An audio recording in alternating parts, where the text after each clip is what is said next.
Hello and welcome to Witchy Wellness Radio. I'm your host, Warren Chiropractor, women's holistic health coach and fellow recovering perfectionist. This podcast was created to show you that your body is not in the way, it is actually leading your way.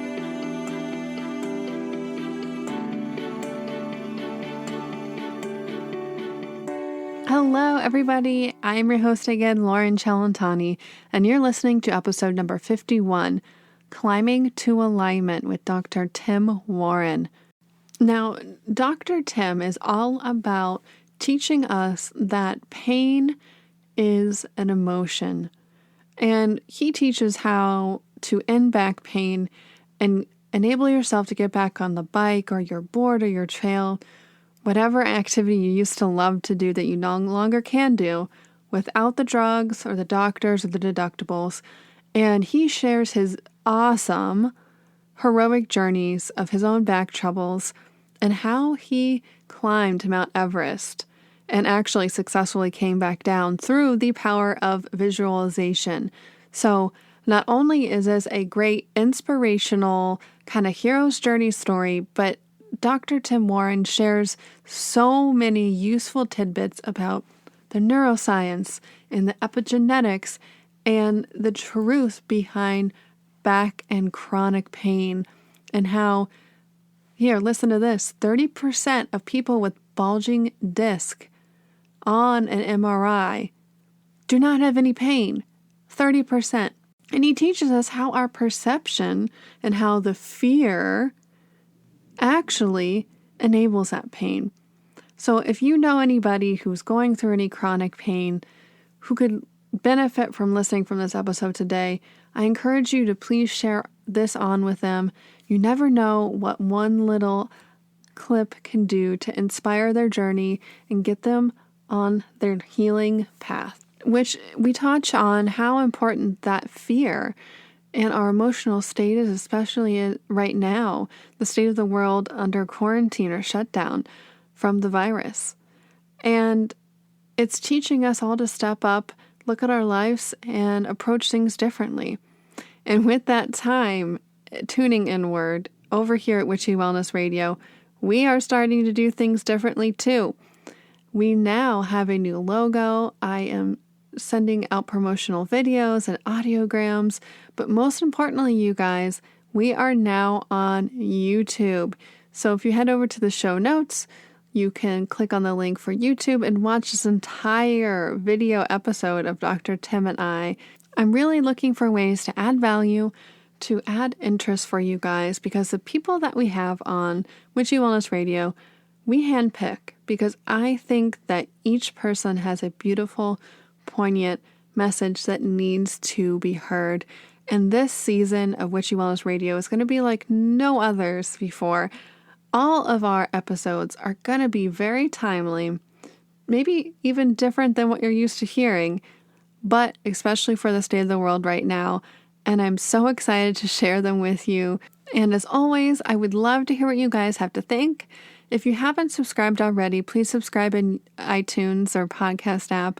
And please write a review. This enables us to reach more people and hopefully heal and inspire along the way. And like I mentioned earlier, we are now on YouTube. Please head over there. You can just search Warren Chiropractor and hit that subscribe button and hit that like of those videos of your favorite episodes. And please share if you guys think any of these episodes would inspire or hit home with any of your loved ones.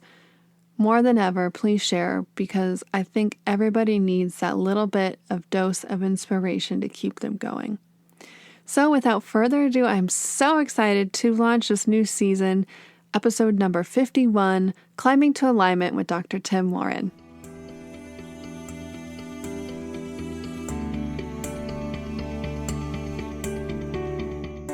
Hello, everybody, and welcome back to Witchy Wellness Radio, where you learn that your body is not in the way, but actually leading your way. And today we have the pleasure of talking with Dr. Tim Warren, and he climbed Mount Everest with a bad back, and he's got a few tidbits of advice for us today. Without drugs, doctors, or deductibles, he utilizes 3D brain training to decrease chronic pain and by a minimum of 25% in his bomb-proof Your Back training. As a chiropractor, author, and speaker, he has cared for over 10,000 people, including dozens of professional and world-class athletes. And despite suffering debilitating spine pain beginning age of 10, he has climbed multiple mountains, been on top of the world, and he is here to share his story and so much more. Welcome to the show, Dr. Tim. Thank you, Lauren. It's a pleasure to be here. And like I said to you, I'm feeling particularly witchy and well today. Good. That's what we like to hear. Well, I would love to hear how you went from, this debilitating back pain to, we talked about off air 12 years ago, you were on top of the world. How could you walk us through your own transformational story and how that kind of led you to want to help other people? And I'm sure there's a lot of other things in between that you could share with us. Sure. Well, I'll go back all the way to 1970. I was 10 years old in 1970. And after church one day, I was carrying this, one of my little friends, we had a church picnic afterwards, and I was giving this kid a piggyback, and it was fine. We had the little church picnic, but the next morning I could not get out of bed. Brutal, debilitating pain. My parents had no idea what to do with me.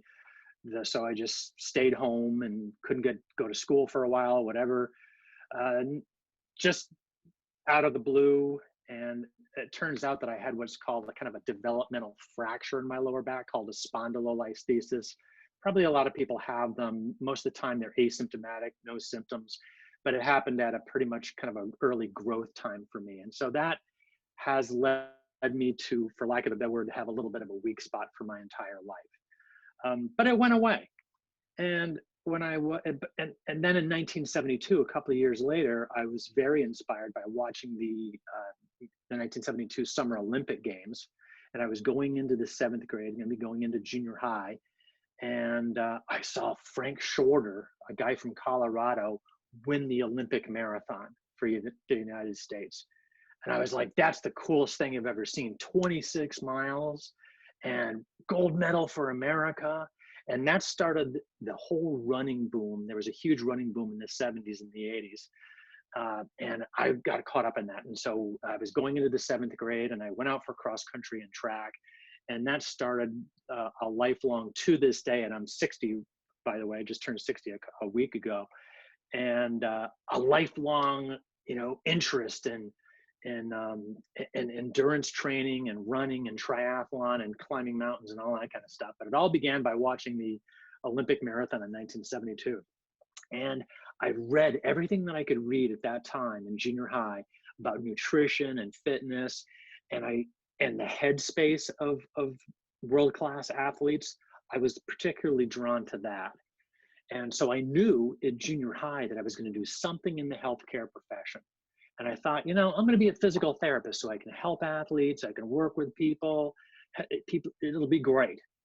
And then as I was running, I had graduated from high school, ran cross country and track the whole time, went to college to do my physical therapy, and I was running for the college cross country team, and both of my legs, it was a flare up of that injury when I was 10 years old.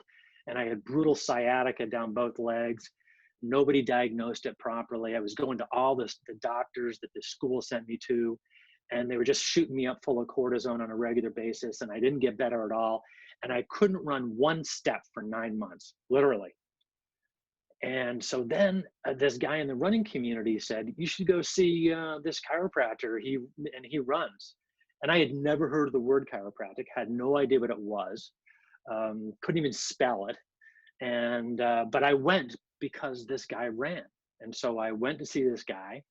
And the long story short, I had an adjustment that day. And I ran 5 miles that afternoon after not running one step in years. And this is a story that I would never tell my patients because they might, expect that to happen to them. Hey, I've never run in my life, but I'm going to run 5 miles today, kind of thing. So I didn't tell anybody that story. I kind of watered it down, but that's the truth. I ran 5 miles that day after not running for 9 months, one step. And And I immediately got out of physical therapy and decided to go right and be a chiropractor. And that was a great thing. And you know, the drug-free, surgery-free kind of lifestyle and headspace particularly appealed to me, because even as a young child, it never made sense to take a drug for a pain, because there's got to be some reason I've got that pain.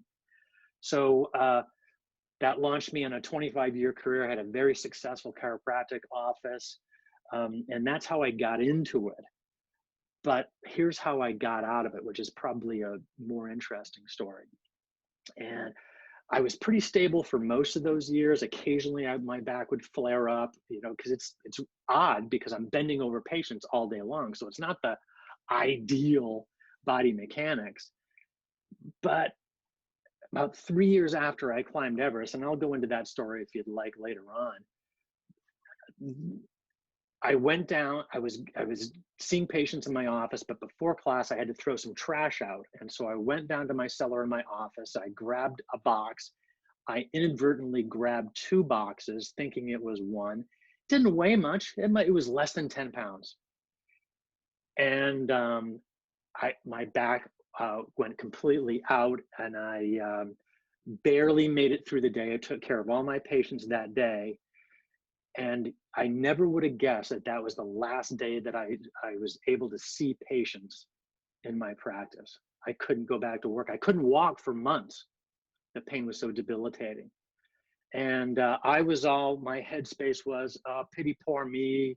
I had this, how could this happen to me? And blah, blah, blah, blah, blah. But then and I was lucky because I was able to sell my practice, and things kind of worked out financially for me. But I started to realize there was a lot of stuff wrapped around me lifting that box, which was only 10 pounds. Some things had gone wrong. I had invested in a project that didn't work out. I lost a lot of money that caused a lot of stress. A long-term employee of mine who was my office manager, I found out she had embezzled from me. So that was a huge stress for me. A relationship of mine at the time was failing, huge stress wrapped around that. This was purely a stress event. And I realized that. And then I was like, oh my God, I wonder how many other people this affects. And so then I started to research neuroplasticity, it's a science. It has its own scientific journal. The brain is, as we know now, after about 1990, we've realized that the brain is incredibly changeable and can adapt for the positive or the negative. And we didn't even know that when I was going to school in college, and I spent all those years in college. The prevailing thought back then, and scientists taught us that the brain was unchangeable, that the brain you were born with was the brain that you die with.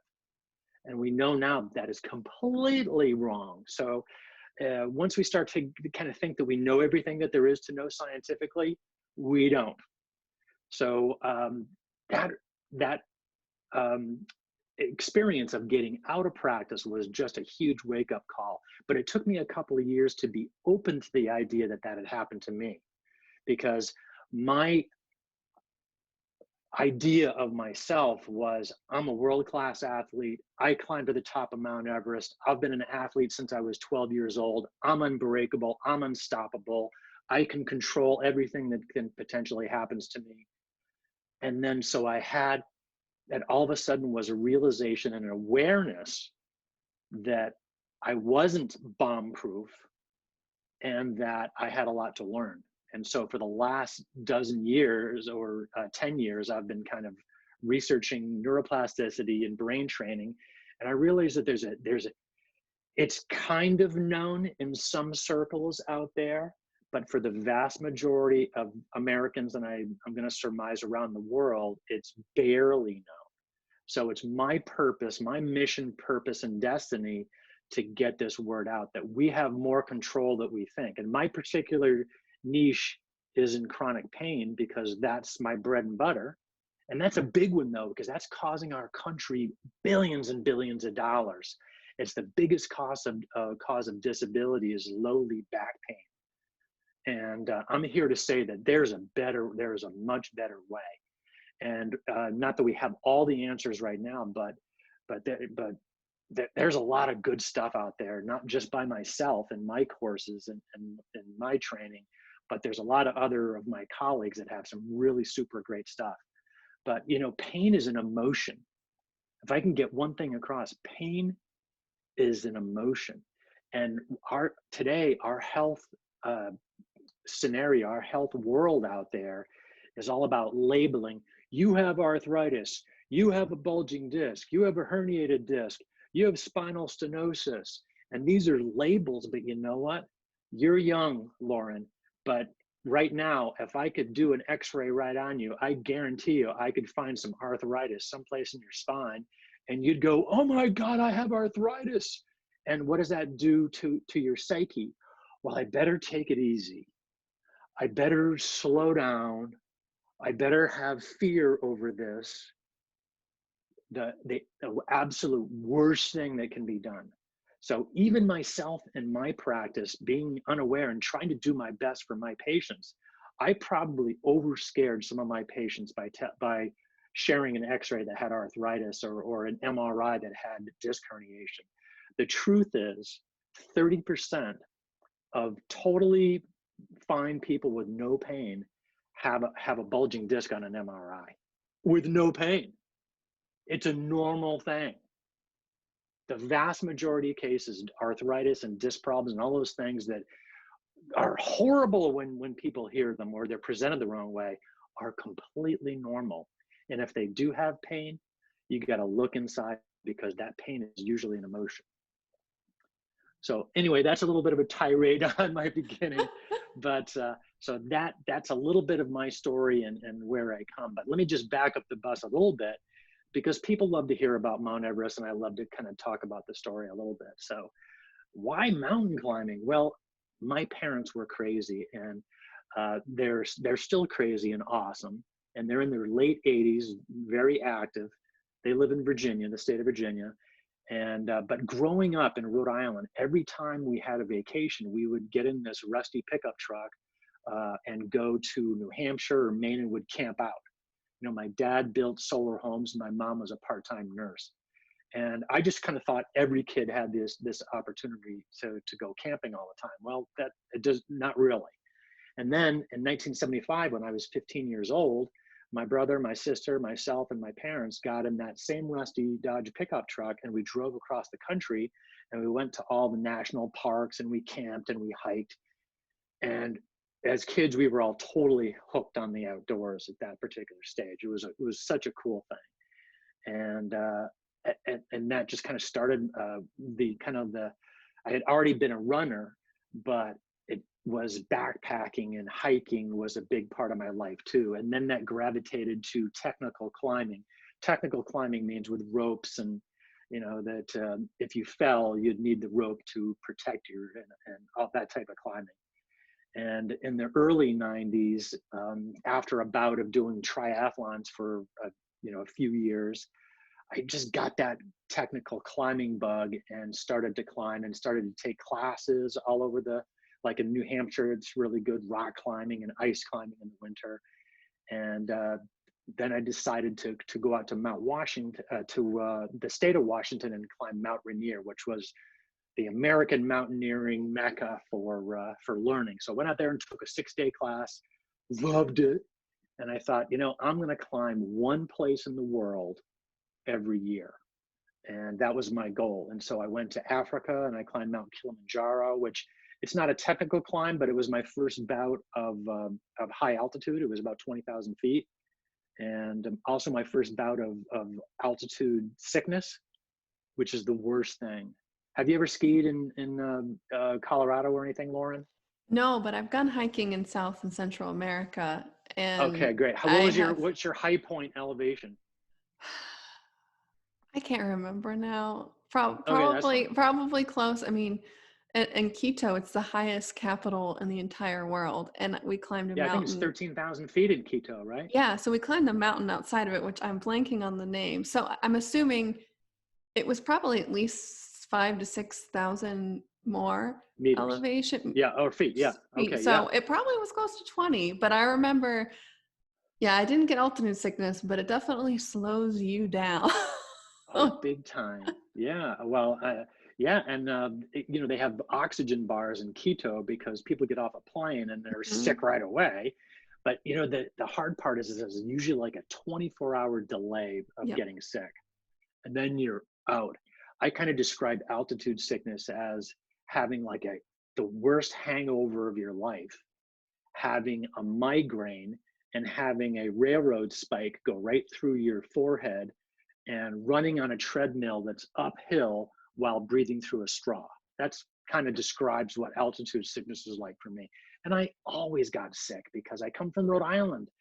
I can look out the window and I can see the ocean. So the most oxygen is down here at sea level. And Columbus, Ohio is not a lot different, except the ocean's not lapping at at your house door there. But yeah, so it was a shock to be really sick in Africa. But lucky enough, we got to the top, and I thought, wow, this is unbelievable. This is the top of a continent. And then I learned about the seven summits, the highest mountain on each continent. And what I loved about hiking and climbing was not just the mountain and sharing such a beautiful place with people, with like-minded people. That's awesome. But it's also going where the tour buses don't go. Nothing against tour buses, but it's where the tour buses don't go. So it's just off the beaten path and living with the locals in the same tent. I thought that was such the coolest thing I'd ever experienced. So from Africa, then I went to Alaska and climbed Mount McKinley, otherwise now known as Denali. Didn't get to the top. Weather shut us down and everything, but I knew I was going to go back. And then I climbed in the Rocky Mountains, rock climbing and ice climbing for a while, and then the Sierra Nevadas in California. And then we went back to Denali, and it was at the summit of Denali, the high point of North America. So that was the second of the seven summits. I thought maybe Mount Everest. I don't know, but I need to know more. So that's when the next year I went down to Argentina and climbed the highest mountain in the Western Hemisphere, which is a mountain called Aconcagua in the Andes range, and got to the top of that 7,000. It's the highest mountain outside of the Himalaya range, and I was like, yeah, I'm in. And so the next year went to Nepal, and the whole Mount Everest thing is a 2.5 month endeavor. I'd hired a doctor to watch my practice. My staff was all into it. My patients were like, yeah, go. I had corporate sponsorships. Everything was good. And I did not make it. Didn't get to the top. Got sick, got a lung infection, throat infection, which is not uncommon over there. And then on retrospect, what I learned from that, because we know that there's a mind-body connection, I had so much anxiety wrapped up around Mount Everest because I had read all the books and all the horror stories and everybody dies. And, I had so much anxiety that I know that I made myself sick. I know my resistance came down and I was susceptible to things because I'd seen that in other people, but I couldn't stop the freight train from happening to myself. So I did not make it. And when I got done with that, I was like, I'm never going to climb another mountain. This is the stupidest thing ever. I don't even want to see a picture of a mountain for the rest of my life. And I meant it for about 3 days as I hiked out to try to catch a plane. And then by that third day, I realized if I change this and this and this and this, I, I don't know if I'm going to get to the top, but I know that at least I'll do my best because I'm all about just doing my best. Not everybody's going to get to the top of a big, great mountain. In this case, the highest mountain in the world. But I at least want to do my best, and I had not done my best. So you could only climb Everest once a year. So I trained differently. I worked hard. Everything was great, and I opened up. Went to the library, and I got every sports psychology book that I could find because I knew my head was the problem. And all the sports psychology text comes down to one word. Lauren, do you know what that one word is? This is a No. quiz. I was Visualization. just going to say visualization, but for See, me, that you sounded knew too it. long of a word, even though it's one word. Visualization. Yep. It's all about visualization. And, my first Everest climb, that I could not for the life of me visualize myself at the top of the world and descending safely. Couldn't see it. Mm. But so that whole year before my second attempt was, obviously training to the best of my ability. Nutrition was changed a little bit, but it was visualization, and not just getting to the top, because 56% of the deaths that happen on Mount Everest happen on the way down. So people who successfully get to the top take their eye off the ball, they're exhausted, and they die on the way down. So I wasn't going to do that. So my mantra was summit and safe return, summit and safe return, summit and safe return. So that's what I drilled into my visualization, and I went with that, and it worked. And I was lucky enough, not without some ebbs and flows, but was able to get to the top and make it all the way down, walk into base camp successfully with all my fingers and toes, nothing froze off, and most importantly with a pulse too. So it was a wonderful experience, and I wrote my first book, kind of like the philosophy of all that journey, and that's a book that, if anybody's interested, you can get that on Amazon. It's called Lessons from Everest. It's sold nicely, and I get a lot of positive feedback about that book. So yeah, and so that's the Everest story. So I always had this interest of connecting my subconscious, my psychology, my past, my present, and what you perceive as being your future into healthcare today. And I think nothing's more timely than all this talk about the coronavirus and everything like that. So I've done a bunch of Facebook Lives that are not exactly on my topic, but the fact that all we have control of is what we can do. If we focus so much on the hype and the media and the fear out there, then it kind of pushes us into inactivity. And all we can do to safeguard ourselves is to build internal resistance. Internal resistance. And how do we do that? It's three ways. Our humanity is in three dimensions: the physical dimension, the chemical dimension, and the emotional dimension. And in my book, the most important by far is the emotional dimension, the headspace of it. And I've alluded to that throughout this. But we've got to move our body, the physical part. Our body temple, our physical body only works well when it's used. We have to do some activity. We have to move our body every single day in order for that to be optimal and to have good internal resistance. Nutrition. Before we got on tape, we spoke a little bit about nutrition, and nutrition is super important. I think, as we were speaking about, mostly plant-based. Myself, none of us eat enough vegetables and a good array of vegetables, myself included. So you can never have enough vegetables and fruits.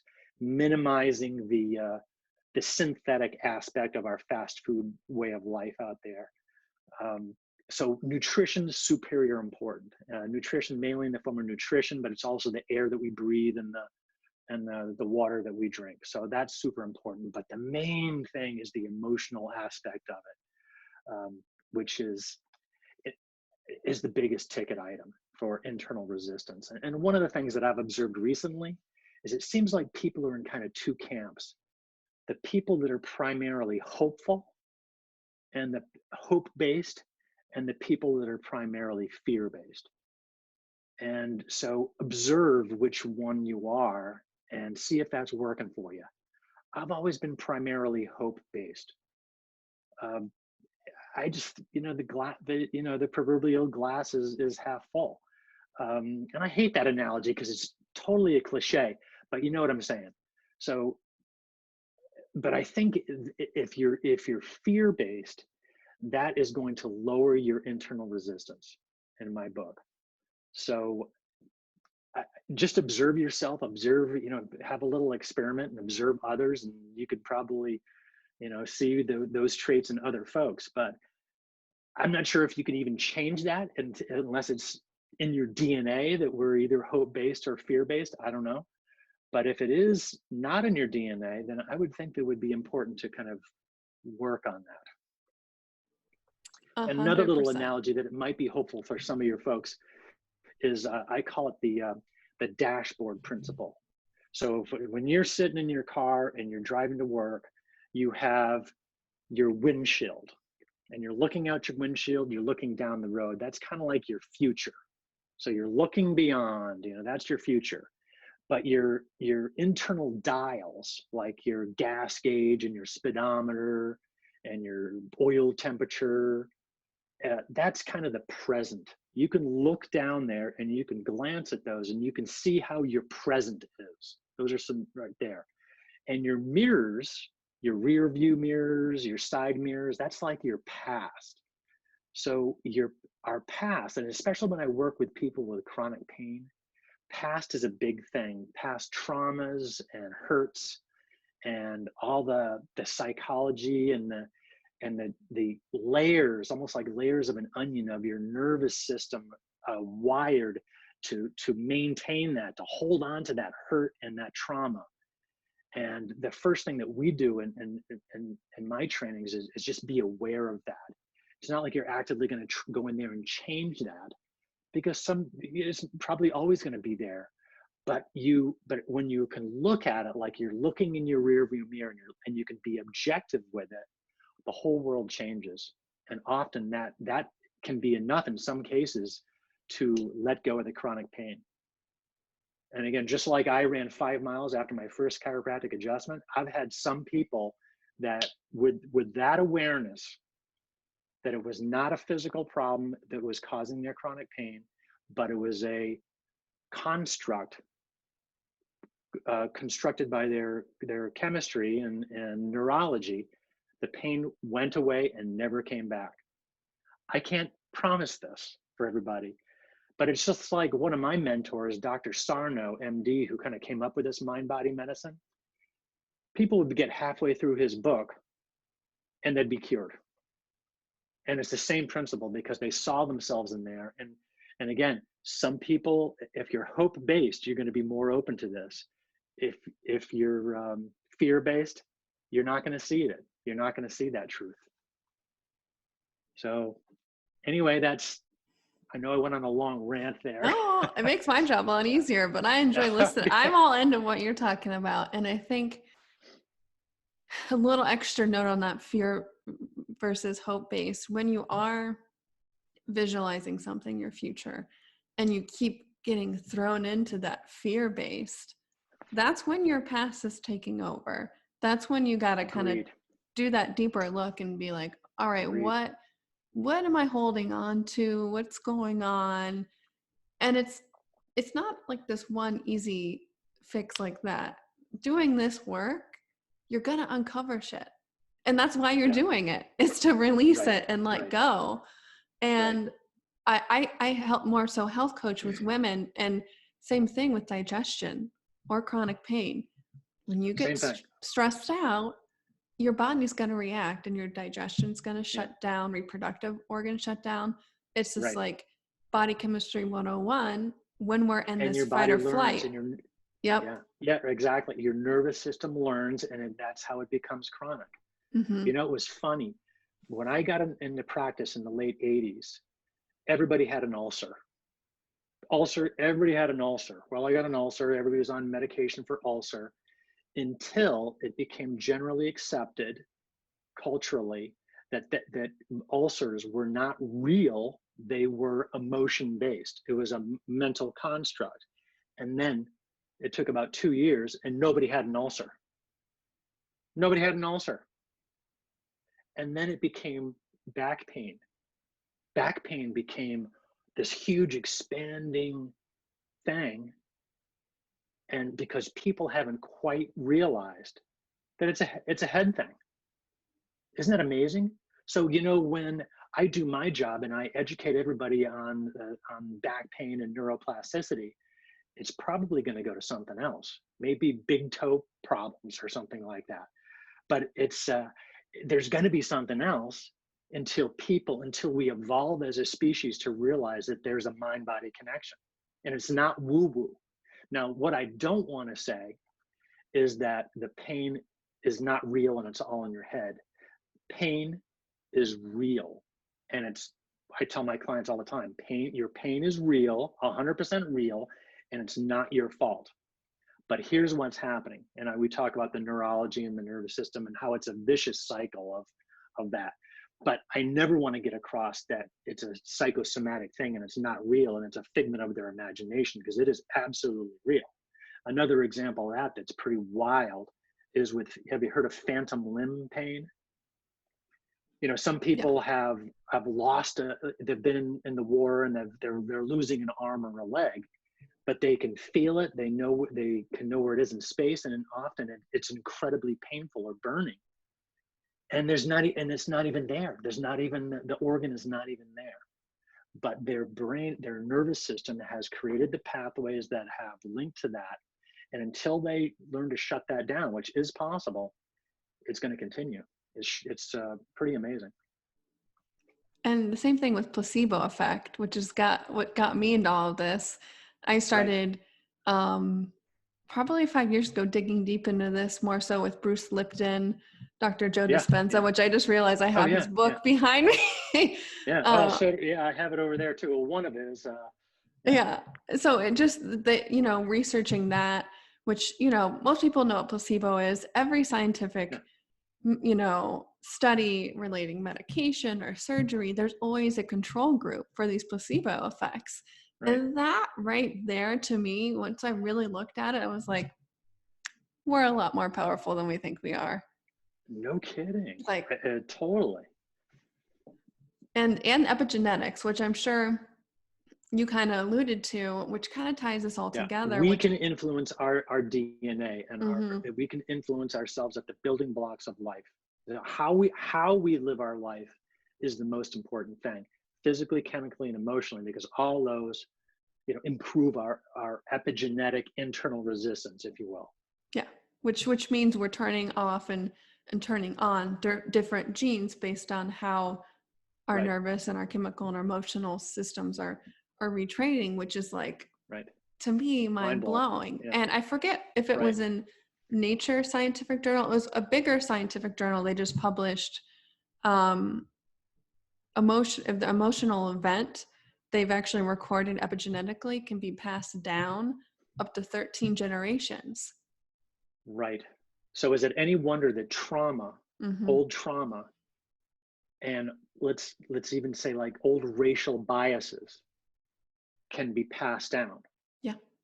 As an example there. So crazy. So our job as human beings is to upregulate that which we want to water and grow like a garden, and don't feed what is the more negative aspects there, or the negative outcomes that we're looking at. And in this age of coronavirus and all the stuff, and you can turn the news on and it's worse every day. Concentrate on what we have control of. It's this very simple step. So I just did a couple of Facebook Lives, and it's very simple stuff. Have a smoothie in the morning with a ton of vegetables in it. No added sugar into that. One thing. And one thing that every now and then we have a kind of an overwhelming stress. One of the best things that I've found is box breathing. Are you familiar with box breathing? Yes, I am. It's kind of like 1-2 breathing. It's ratio of 1 to 2. So inspire for, let's say, a count of 3. In through your nose, and then out through your mouth for a count of 6. So that's going to tap into our parasympathetic nervous system, which is going to calm things down. Very, very beneficial. So it's a very simple thing, but we can do that if you're in a stressy meeting, or if you're in a little bit of an argument or whatever, or if you're stressing out about the coronavirus. Do some very gentle Zen box breathing exercises, and the world calms down for you. Yeah, and that's key. I think people feel like the world's gonna end, and that added stress. If you're just feeding your own stress, and that's decreasing your immune system. And Absolutely. Something like box breathing, yoga, meditation, even visualization, Right. any type of mindfulness practice is going to get you present. It's going to Right. start to Right. turn on that parasympathetic nervous system, which is what you said, which is that rest and restore. And that's what we Right. want. We Right. want our body primarily in that state and not Right. this Right. fear-based sympathetic nervous Right. system where, Right. Yeah. Yeah. Everything is a reaction, overreaction. It's just, wow. Yeah. yeah. So what would you tell people, other than the box breathing and a healthy smoothie, long term, what are some good tips you could use if you feel all of a sudden you're like, wow, I am in this fight or flight mode, how can I shift Go out of this? outside. Go outside, preferably in the woods. Get out of your house, get out of your office, go for a walk. Again, we have to move our body, but also there's been a lot of research. I mean, like doctors over in Japan were prescribing for their patients um, forest bath, Yep. forest bathing. Well, I don't know. I mean, I did a class on that. It seemed pretty kind of, I don't know. But there's phytochemicals out there. There's plant chemicals that are floating around, microscopic things that we have been taking in for eons, and we're not getting that in today's world in the most cases. So I'm lucky. I live deep in the woods. I do have an office at home, but I'm here at my office in my office. But I get to spend a lot of time just walking out. But if you don't have a forest in your backyard, then you go outside. That's the next best thing. You go to the park. That's the next best thing. Spend more time outside. It's a simple thing, but there's healing outside that's not inside. So it may sound simple, but that's a huge thing that I do. Go outside. Another thing, and again, this is on the nutrition thing, have water be your primary liquid that goes in your mouth. I love coffee. I'm a coffee addict. I'm not giving up my coffee, but also, all right. And I want to like tea. I just can't warm up to tea. I know tea is is probably a healthier thing for me. I just can't warm up to it. But other than that, water needs to be the primary liquid that goes down, nothing else. It's a simple thing, but it's simple things. I think the majority of people, when they drop the ball nutritionally and for their chemistry, it's so simple that they discard it. An idea might be so simple that they discard it. Like, I know I need to eat more vegetables, and I had a vegetable last week, so that's enough vegetables for me. It's the simple things. Water is your primary liquid. Go outside, breathe some phytochemicals, breathe properly, and try to discern how often you go from a hopeful mindset to a fear mindset. Just put yourself in the petri dish and observe yourself. And the most important thing is just to be aware. And I often tell my clients that I work with, the most important attribute is courage. Courage to look at yourself in your rearview mirror, to look at your past, and to observe objectively where you are in the dials of your dashboard, your present. And from then you can have a good, healthy, hopeful way to look through your windshield into the future. I agree 1,000%. And for me, whether it's actually moving forward in any challenging situation in my life or mentally, I think, can I take one more step? Can I sit with this longer?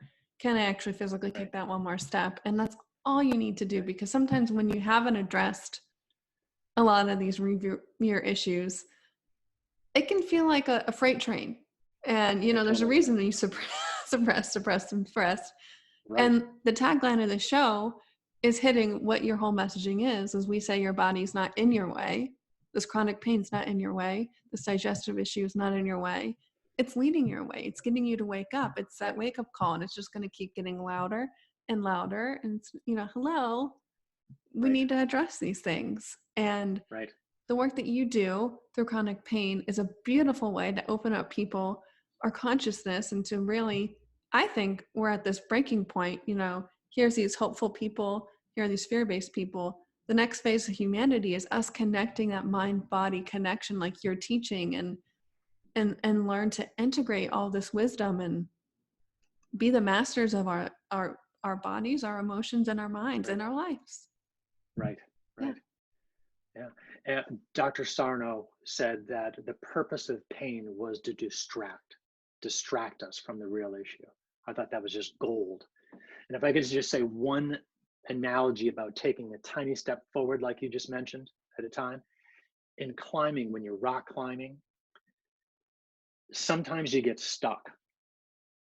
And then when fear sets in, you grab a hold of the rock because you're getting afraid, and they call it sewing machine leg, because your leg starts to shake, your body starts to shake because you can't, you're frozen to the rock with fear. Fear is paralyzing you.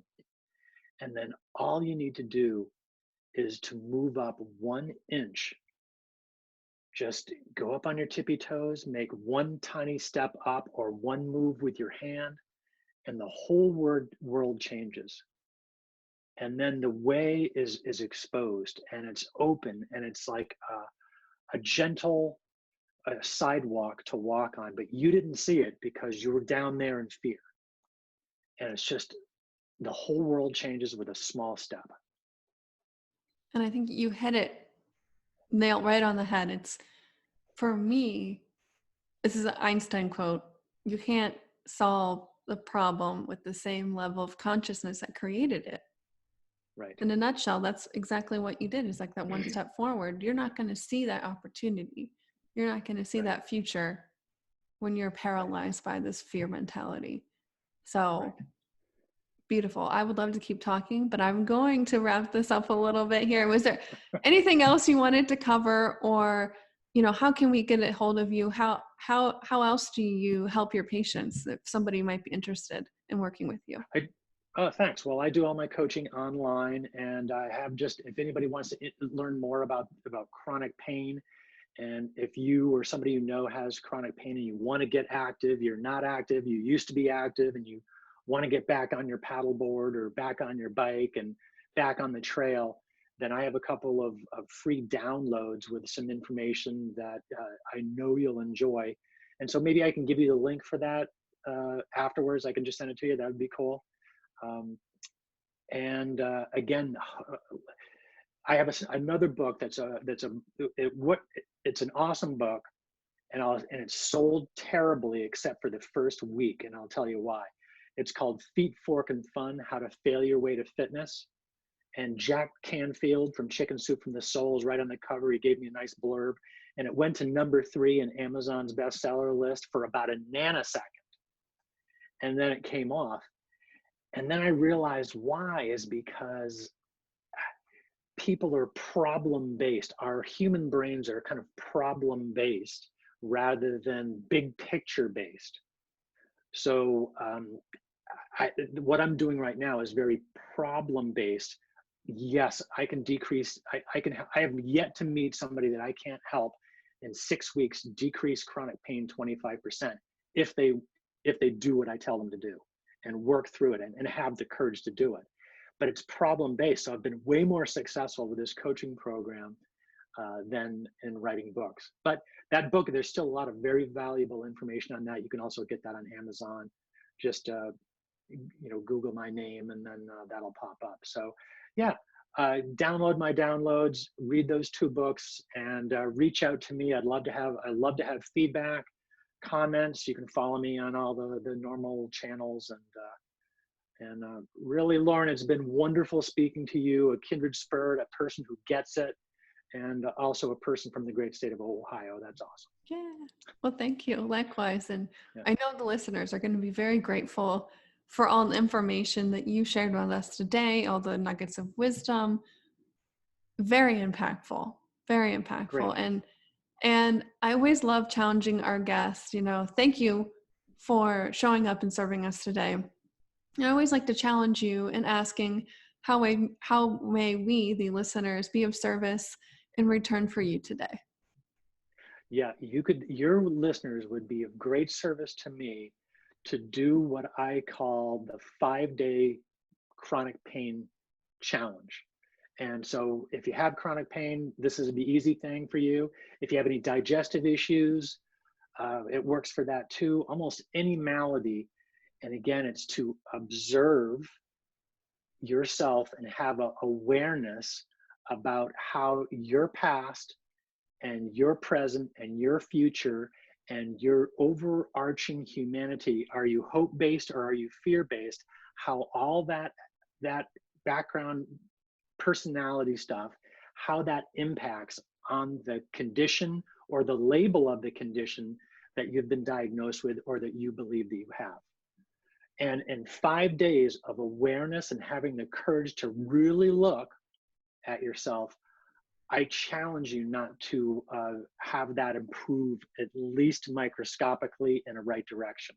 It always does. So do the 5-day challenge. And if you need help with me, download the 2 downloads that I have on the link that I'll provide. Use that as a guide, and that'll be your 5-day challenge. So that would be of great service to myself and to your world and to all the family and your loved ones that surround you. Yes. And like I always like to close the show is, if this resonates with you, if you think of a loved one or a friend who you're like, this would really help them, they would love this, please share it. Because all the guests on here, myself included, we're here to help humanity. And the way that we do that is through everybody connecting and sharing. And it starts with one person. It starts with yourself, and just one share with somebody can really impact our lives in ways you don't even know. Absolutely. That's the beauty of the world that we're at. Yeah. Well, thank you again so much for coming on the show today. I love nerding out about this stuff. So kindred soul indeed. And thank you for doing the work, not only for yourself, but showing up for all of us too. Thank you, Lauren. Namaste to you.